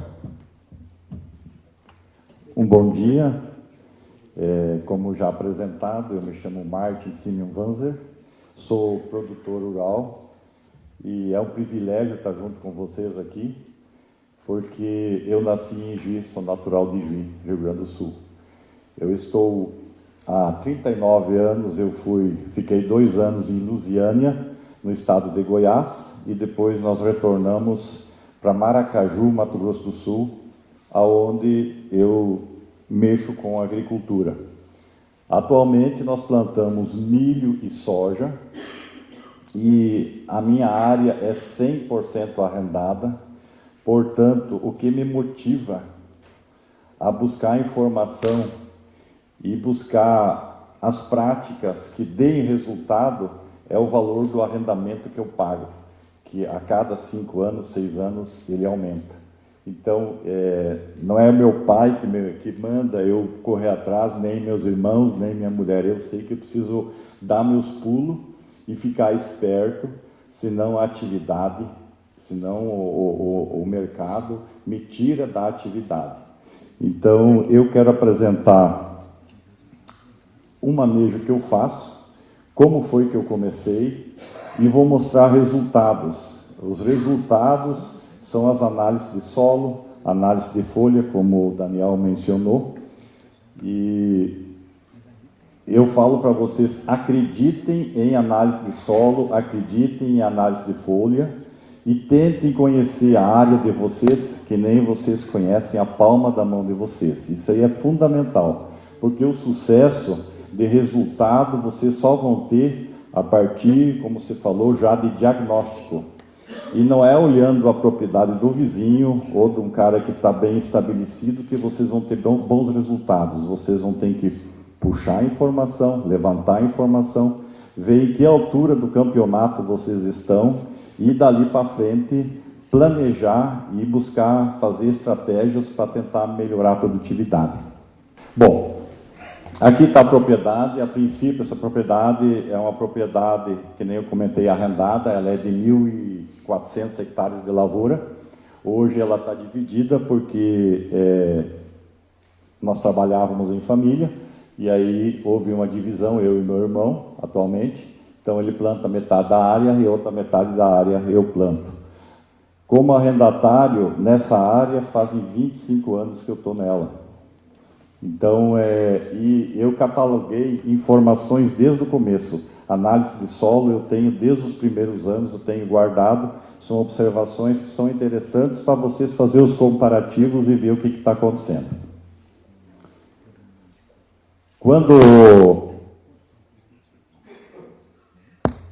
Quando comecei, sempre, todos vocês acredito, a gente busca produtividade, nós buscamos resultados. E quando saiu, há uns 18 anos atrás, na região lá, o evento de agricultura de precisão, eu pensei, poxa, agora nós vamos dar a volta no negócio, agora é a hora de nós acertar a questão de produtividade. Na época, eu produzia na faixa de 42, 45, 48 sacas por hectare, eventualmente 50, mas era difícil. A minha produtividade era muito instável, tinha vez que eu produzia 38 sacas, tinha vez que eu produzia 45 e não tinha estabilidade na produção. Aqui é um exemplo do mapa da área, quando é feita agricultura de precisão, são grids de 5 hectares ou 3 hectares, como qualquer um pode fazer um planejamento, fazer esse levantamento. Quando saiu o resultado, nós começamos a usar e corrigir os nutrientes, basicamente fósforo, potássio, cálcio, os macro, enxofre, e eu pensei que ia mudar muito a questão de produção. Melhorou, mas questão de 2 sacos, 5 sacos, não melhorou muito mais que isso aí. Aí eu questionei o consultor, inclusive agrônomos. Aí eles falaram, olha, você pode pegar agora um mapa, estava começando na época as colheitadeiras ter os mapas de produção. Aí você pega o mapa de produção, você olha na tua propriedade, no talhão, a parte que mais está produzindo e a parte que menos está produzindo. E aí tu vai, através da análise, olhar o que tem na parte que está mais produzindo e o que está faltando na parte que está mais produzindo. Eu pensei na época... E por muitos dias, olhando e estudando, eu pensei que fosse algum nutriente em especial. Vocês saberiam me falar o que é? Em todos os talhões da minha propriedade, eu olhei daí com o consultor de outras propriedades e sabe o que é o nutriente, o que é que tinha de diferente no talhão, nas partes que mais eu colhia e nas partes que menos eu colhia? O que vocês acham que pode ser? Matéria orgânica. Então, aí eu olhei talhão por talhão, aonde estava dando 60 sacos no mesmo talhão e aonde estava dando 40, eu olhava onde é que estava os 60 sacos, matéria orgânica. Aí vem o segundo questionamento. O que nós podemos fazer para buscar melhorar a matéria orgânica? Então, eu já tinha a resposta, é uma resposta que estava mostrada através das análises de solo, e aí eu comecei de correr atrás para tentar ver o que eu poderia fazer. Tinha alguns agricultores lá na região que já estavam começando a fazer. Isso aqui eu vou só mostrar um exemplo, não é um exemplo da minha região, mas a ênfase, isso aqui é para mostrar que é possível melhorar a matéria orgânica. Então, aí na época eu planto soja e milho, eu plantava milho, aqui o milho eu planto no espaçamento de 90 centímetros, a minha plantadeira está configurada com 45 centímetros, então na entrelinha eu coloco uma linha de braquiária. Aqui está o desenvolvimento do milho. O milho já está bem definido, já definiu a produtividade dele. Nesse estágio aí já está com a produtividade definida, precisa de chuva, precisa de muita coisa. A braquiária está bem instalada. Aqui está o desenvolvimento do milho, a braquiária. Eu planto milho com sulcador, cada um tem a forma que pode fazer, pode ser com disco, depende da situação, e a braquiária instalada. Aqui está um outro estágio, o milho já bem desenvolvido, a braquiária. Esse plantio ele é feito simultâneo. Então, como eu falei, a plantadeira ela já planta o milho e já planta a braquiária junto. Isso aqui é uma foto do ano passado. Quem conhece e está na agricultura, pode até falar truco, isso aí não tem. Isso aqui, dá uma olhada aqui, ó, 29 dias sem chuva. Dá uma olhada no estágio do milho e no estágio da braquiária. Detalhe, isso aqui são 16 anos que eu faço todo ano. Todo ano eu faço isso aqui. Para ajudar vocês a ver como que é difícil essa vida, no 4º ano que eu estava fazendo o plantio consorciado, eu fui falar com o produtor que já fazia há mais tempo. Uma pessoa de mais idade, de experiência. E ele me passou algumas informações que foram fundamentais para mim mudar e buscar essa caminhada, essa jornada, porque tem muito detalhe, tem muita técnica e não é fácil. Você gasta, além de tempo, você tem que sair da zona de conforto. No 4º ano eu fui falar com o produtor, aí eu disse, olha, eu sou arrendatário, eu pago renda, eu pago as empresas, eu pago os custos financeiros e eu estou gastando 60, isso há uns 16 anos atrás, eu estou gastando 60 mil reais em semente de braquiária. Eu acho um absurdo gastar todo esse valor. E não me sobra dinheiro, eu prefiro ficar com o dinheiro no bolso ao invés de comprar essa semente de braquiária. Porque para mim, até então, eu tinha dúvidas ainda do sistema. Isso, veja bem, 4º ano e eu não tinha assim, um resultado claro que isso ia melhorar para mim. Aí ele falou assim, olha, Martin, continua, uma hora você vai perceber a diferença. E ele não espichou muito a prova, só falou isso. Aí eu saí decepcionado, fui lá, comprei essa semente braquiária, plantei de novo. O que aconteceu naquele ano? Nós tivemos um ano de um clima muito adverso, uma seca, e eu sempre olho a produtividade da região, que é o meu termômetro para saber em que nível que eu estou e em que altura do campeonato que eu estou.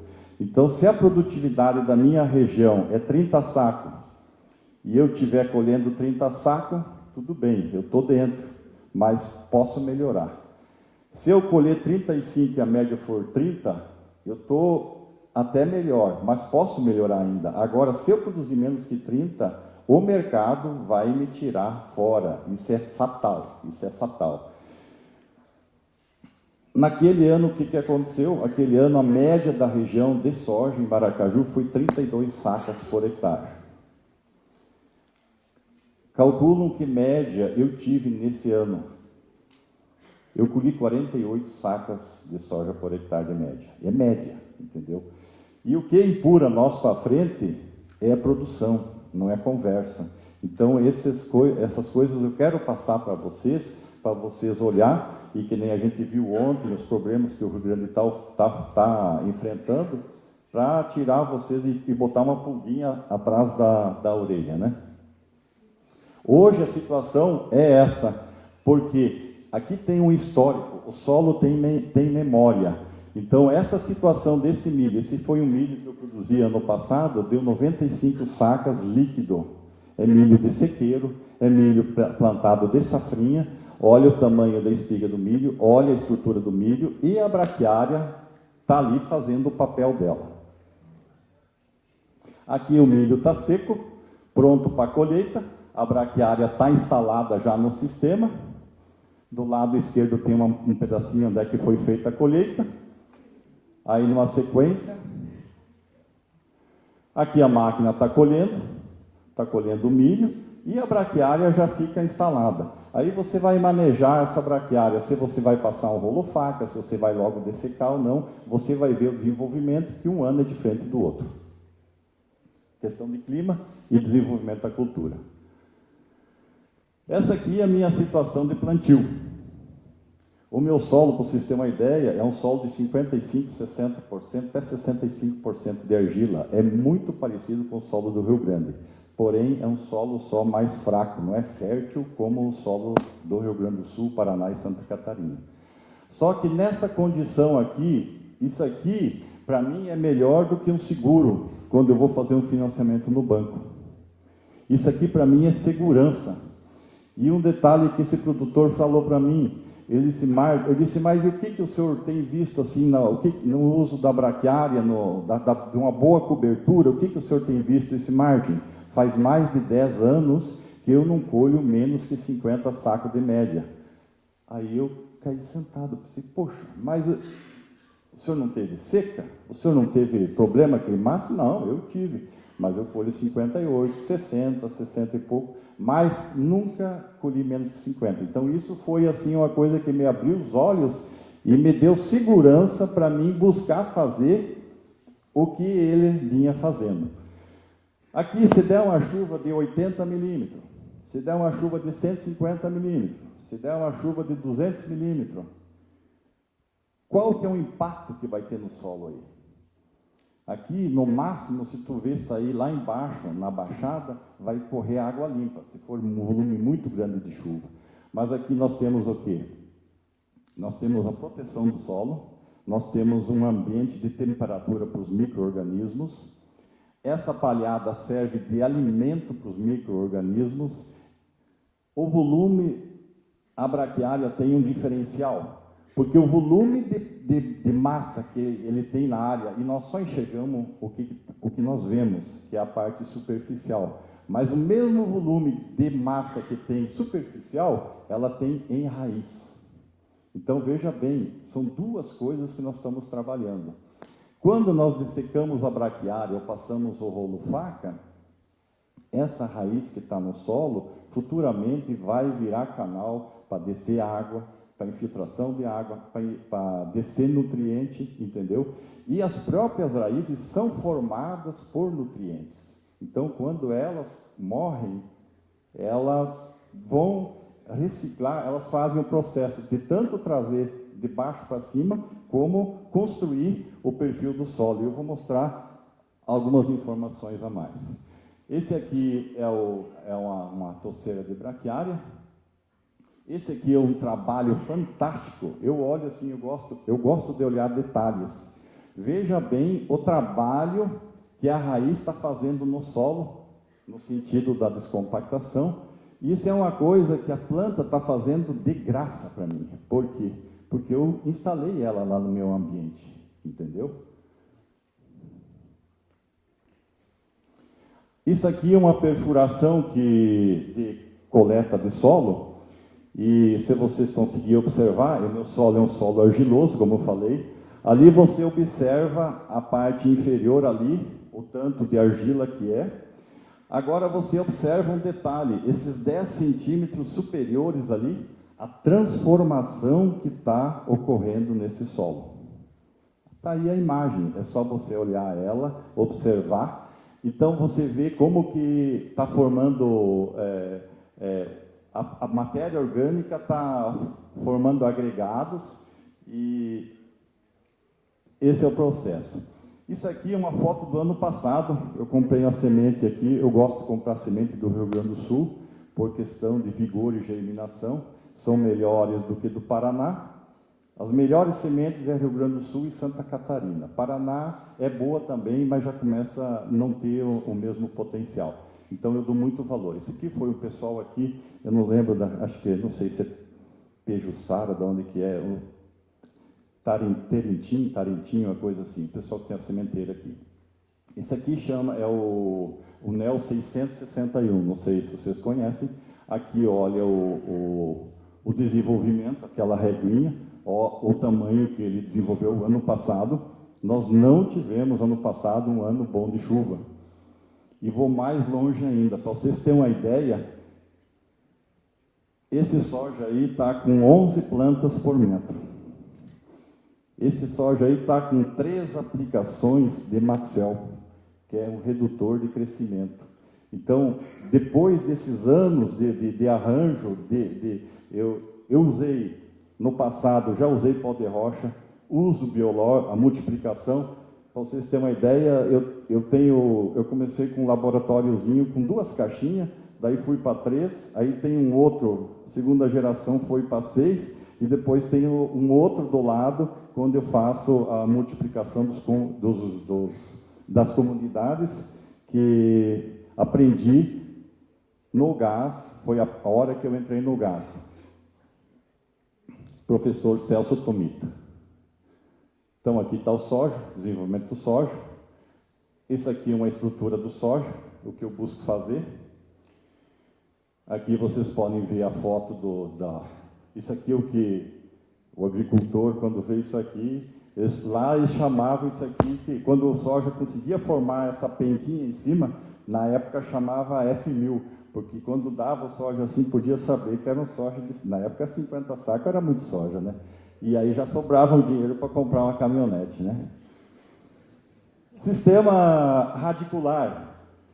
Esse aqui é um trabalho que eu estou fazendo atualmente, eu estou trabalhando a parte de física do solo. Eu acredito numa coisa, e passo para vocês com segurança. A agricultura é construção. Nós podemos construir fertilidade, nós podemos construir a parte da biota e a parte física, que eu acredito que é a mais difícil, é o que o Rio Grande do Sul hoje está enfrentando, que o nosso problema é geral, é no Brasil inteiro, a questão da parte física. Isso aqui é fundamental para o soja. Eu, quando vejo essa imagem, eu me arrepio. Isso aqui é a turbina do soja.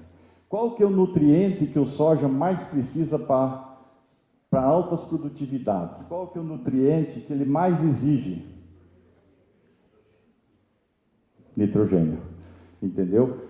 E quanto que nós colocamos de nitrogênio na cultura do soja? Eu, particularmente, não coloco nada. Eu uso inoculante e uso micronutrientes que alimentam essas bactérias, que é uma parceria que a planta faz com o soja. Isso aqui é só uma amostra de solo, está grifado aí a matéria orgânica que eu tenho lá. Eu tive um episódio, essa análise é do ano passado, eu estou conseguindo repor de novo, por isso que eu falo para vocês que matéria orgânica você pode construir. Os meus solos originais, há 25 anos atrás, tinha em torno de 2,5% de matéria orgânica. Olha o valor que está a matéria orgânica aí. E outra coisa, quando você consegue fazer isso e melhorar a matéria orgânica e pH, olha o pH lá, 6,67. Você pode botar 30, 40, 50% a menos de adubo químico que o trem vai dar certo. Então isso representa o que? Ganho, dinheiro no bolso. E você vai produzir a mesma coisa do que se não tivesse. Isso aqui é outra análise. Olha lá o pH 7,2. Meu pH era 5, era 4,5, 5. Olha a situação que está hoje, entendeu? Matéria orgânica 32. Aqui, eu fiz há 4 anos atrás, eu fiz uma análise da minha área até 1 metro de profundidade e de agricultura de precisão junto com um mapa de compactação do solo. Então, por isso que eu falo para vocês, vocês têm que buscar informação e conhecer a área de vocês. O alumínio, até 1 metro de profundidade, não tenho presença de alumínio. Faz 25 anos que eu não passo nem subsolador, nem escarificador na minha propriedade. Como que eu consegui essa situação aqui? Foi a Santa da Braquiária que me ajudou a fazer isso aí. Quando eu fui para o Mato Grosso, no começo, eu botava fogo na braquiária, eu não podia ver um pé de braquiária. Hoje, eu sou fã de braquiária. Aqui é um outro elemento que é difícil de mexer, e eu consegui ajustar. que chama seu boro. Em 1 metro de fundura, eu estou com 0,66 de boro. Esse é um dos talhões. No perfil, eu estou com 1,17 de boro. O boro é fundamental. Ele é um micronutriente, mas ele forma o tecido da planta e ajuda na floração da planta, que posteriormente nós vamos ter a produtividade. Aqui, mais um da coisa. Esse é outra que eu assim quero compartilhar rapidamente para vocês usarem. Isso aqui é um resultado de DRIS de análise de folha. Então vocês vejam bem aí, o nitrogênio está no verdinho, fósforo está no verdinho, potássio está a desejar um pouco, cálcio está acima, está dentro, magnésio, enxofre e cobre. Os demais está tudo no máximo. Essa minha análise foliar aqui, há 10 anos atrás, há 15 anos atrás, era uma bagunça. Era tudo fora, tudo fora. Eu ia e mostrava para o consultor e disse, cara, isso aí não existe, isso aí não dá certo, esquece de análise foliar. Só que a análise foliar é a mesma coisa como se nós fosse conversar com a planta. Por quê? Se nós tiver análise química tiver legal, certinha, você for ver que a análise foliar tiver algum nutriente fora, algum problema está tendo. Às vezes é desequilíbrio, às vezes é a fonte do nutriente que você está usando, às vezes é a forma como você está colocando esse nutriente, se tu está fornecendo na base, se tu está dando a lança, se tu está dando no suco, entendeu? Então, cada nutriente ele tem um comportamento diferente. Aqui é outra análise foliar. Isso aqui, para mostrar rapidamente, isso aqui foi de todos os talhões, a questão de compactação. Então, para vocês terem um entendimento, o verdezinho seria o melhor cenário, o amarelo é atenção e o vermelho é perigo. Então, nessa situação, esse talhão aqui, no 0,10, até é a mesma daquela análise que vocês viram antes da perfuração. 0,10 não tem compactação, está ali, está bastante matéria orgânica, não tem compactação. No 20 já começou a aparecer compactação, no 30 começou a aparecer, depois já diminuiu. Esse é o resultado, quando eu fui fazer, eu contratei para fazer essa agricultura precisão com análise de compactação, eu achei que por plantar 17, 18 anos braquiário, eu não tenho problema de compactação. Olha o que está me mostrando aqui. 4 anos, esse aqui faz 4 anos que eu fiz isso aí. O ano passado que eu comecei a desenvolver uma estratégia para trabalhar com essa situação. Por quê? Porque esse aqui é o meu talhão com maior problema. E não é grave. 1,5 é o ideal, 1,5 MPa, eu estou com 2,5, 2,6, as partes mais. Só que um detalhe, esse aqui está com compactação já desde o 0,10. O que aconteceu o ano passado? Foi um ano ruim de chuva. Nessa situação aqui, nesse talhão aqui, eu usei a mesma adubação, usei o mesmo, foi sequência de plantio dos talhões. Esse talhão aqui eu colhi 67 sacos de milho por hectare. Esse talhão aqui, sabe quantos sacos eu colhi por hectare? 118. Aí eu disse, poxa, o outro, se tu olhar a análise química, a fertilidade dele é melhor do que esse. E por que eu estou colhendo menos? É simples, eu estou com problema de compactação já desde o 0,10. Quando chove, vira barro. Só que o meu solo não tem capacidade de armazenamento de água. Ele umedece, mas é uma umidade que dentro de 5, 8 dias, 10 dias, vai embora. Então, eu vou agora fazer as considerações finais e eu quero passar algumas coisas para vocês e deixar uma pulga atrás da orelha de vocês. Cada um tem o seu manejo, tem o seu tipo de maquinário, tem a sua forma de trabalhar, mas acredite em análise de solo. O nutriente que tem, se tem fósforo, está legal, está bom, você não precisa colocar. Agora, olha os outros nutrientes que está faltando e trabalha os outros nutrientes. Não pega esse dinheiro e põe no bolso e economiza. Direciona esse dinheiro desse nutriente para uma outra deficiência que você tem lá. E corrija que você vai melhorar a sua produção. Vamos realizar a análise de solo, consultar agrônomos, consultores. Como que vai fazer isso? Tem cooperativas aqui, tem agrônomos, tem consultores que vão auxiliar vocês a buscar e fazer esses levantamentos. E tem que ter curiosidade. E a curiosidade tem que partir de quem? Do produtor rural. O agrônomo não vai chegar lá e vai dar a solução. Não existe bala de prata. O proprietário que vai ter que correr atrás e ver o que fazer para melhorar. Se ele acha que o que está colhendo está beleza, então tudo bem. Agora, sempre tem espaço para melhorar. Outro fator que eu falo aqui, e falo para vocês com orgulho, eu não tenho formação acadêmica, mas eu falo que o agricultor, ele é um engenheiro e um arquiteto. Vocês já pensaram isso? Por que o agricultor é um engenheiro e um arquiteto? O engenheiro, porque ele vai fazer um planejamento, ele vai ver a quantidade de adubo que vai colocar, ele vai ver a época que ele vai plantar, ele vai ver a forma que você vai jogar lanço, vai jogar no sulco. Essa é a parte da engenharia que envolve o plantio de qualquer cultura, soja, milho.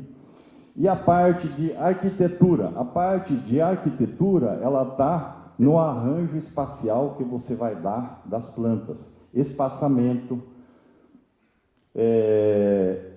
E eu até estava comentando com alguns colegas, existe hoje, assim, muito na nossa atividade, a questão da pessoa chegar, plantar a 8, 10 por hora, ele foca a maquinário, tem o melhor trator da praça, tem a melhor plantadeira da praça e planta 10 km por hora.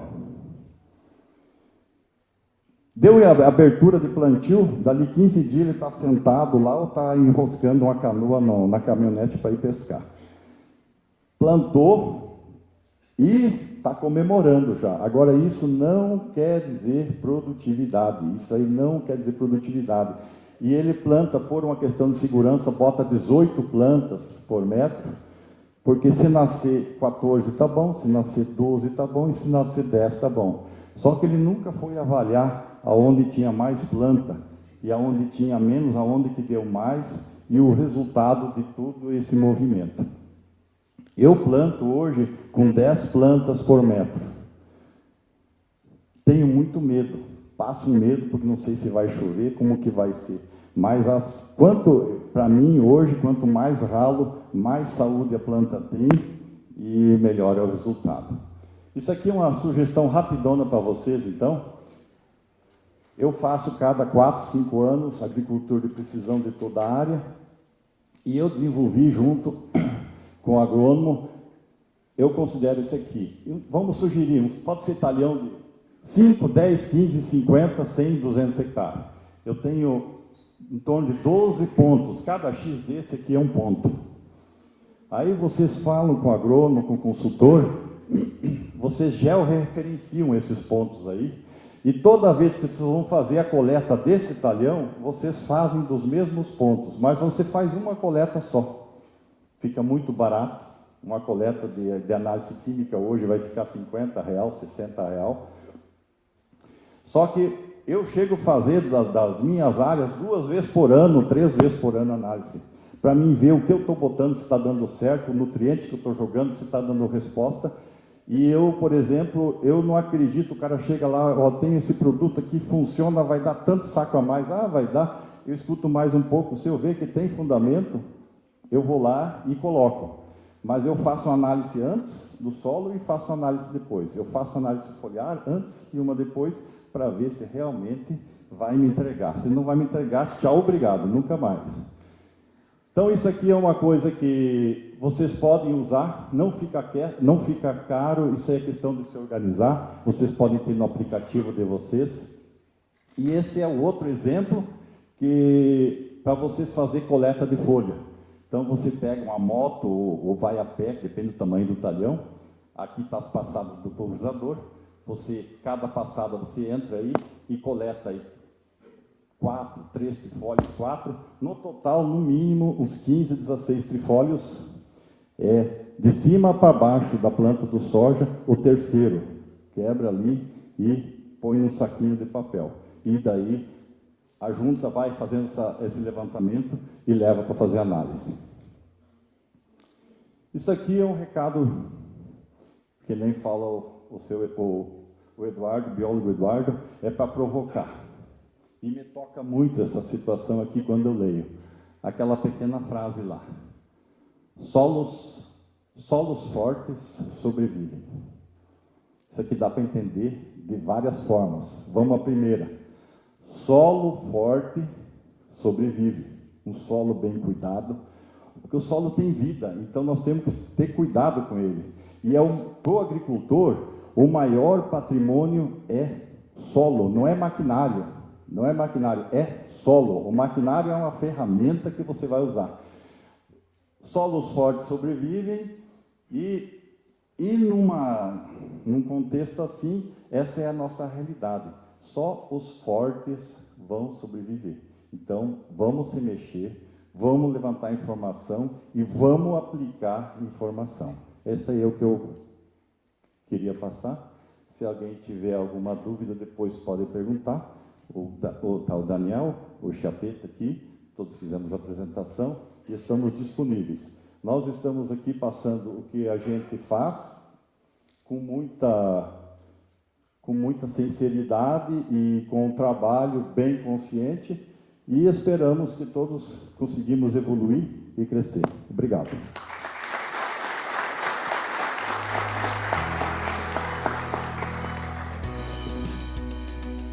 Obrigado aqui ao Martin e ao Vanzer pela explanação, e a gente vai agora ao nosso coffee break, rapidinho aqui com o tempo já estourado, né? 10 minutos, chamamos todos de volta para dar início à programação aqui do nosso evento.